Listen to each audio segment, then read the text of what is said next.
Hey, I'm Josh. I'm Ken. This is Ken and Josh Go to the Movies.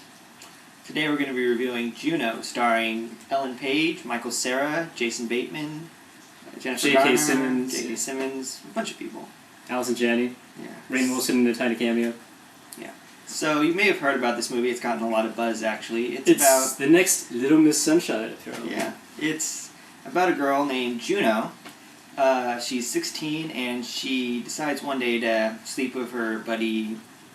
Polly Bleeker. Polly Bleeker, played by Michael Cera, just because she's bored. And turns out she gets pregnant, and she decides to keep the kid and give it to a couple, played by Jennifer Garner and Jason Bateman, who can't have kids. And there's just kind of the travails of this young girl going through, and gotta make some tough choices. Exactly. That's what young girls do in coming-of-age movies. Yeah, and... This was a fucking annoying movie. I gotta say. Really. Yeah, whoever thinks this movie's got a great screenplay needs to just be Okay, so the screenwriter's name is Diablo Cody, and she's got some sort of crazy backstory. I don't even know. She writes movies and she thinks in terms of quips. A character says one quip, and then another character says another quip, and it's all really cute. And I guess it's supposed to be quotable. If anybody quoted this movie to me, I would punch them in the face. Seriously. Yeah, it's not funny. Here's my problem is, it makes these characters that you're supposed to care about in the end, like, you're supposed to care what happens in these last few minutes of the movie, but they keep saying these things that clearly make them into cartoons that aren't real and aren't supposed to be cared about. It takes you straight out of reality. So why should I care about what happens at the end when they aren't believable people? I mean, this is kind of where I come from as a movie reviewer.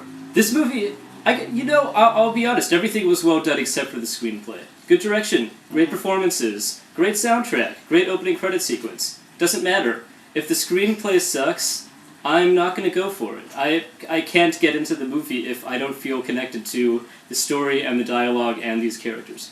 Exactly. Yeah, but, I mean, Ellen Page, she does a really good job. She does. She comes off as a really cool kid, even though she says nothing but stupid things, which is, a pretty good acting job. She does the best possible job she could have with that dialogue, I think. She does. She's a talented actress, and, she's going to get props for this movie, which she should. It's just...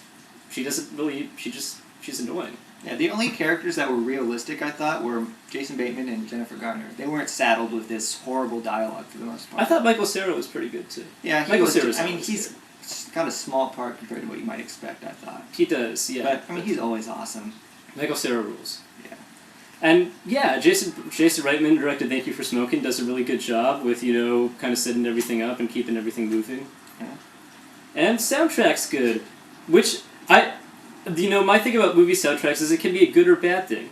There were a couple moments in this movie where I felt, it was kind of touching and emotional towards the end, but then I realized I just feel like that because a really good Moldy Peaches song is playing. And that's cheating, Yeah, well, I wasn't even that impressed by the soundtrack. It was okay. It wasn't, it was... You're not really an indie kid, though. If you're an indie kid, you're going to enjoy the soundtrack. It's got the Kinks and Sonic Youth covers Superstar and some solid stuff. Yeah, everything was good except for the screenplay, and that's a pretty bad thing to mess up. It's everything, the structure is kind of, that's not really structured well. It's supposed to be a 3-act thing, and then everything just kind of wraps up too tightly. Yeah. I noticed after the moment where Juno decides that instead of getting an abortion, she's going to give away a kid to a needy couple, nothing surprising happens for the rest of the movie. Yeah, this is a very predictable movie. Well... maybe the Jason Bateman thing. A little bit surprising. That storyline maybe, but it still works out really well. It doesn't end up bad for the characters. Yeah. There's no messy conflict. There's no reality intruding into the world of the screenplay. Yeah, I just don't get why people love this movie.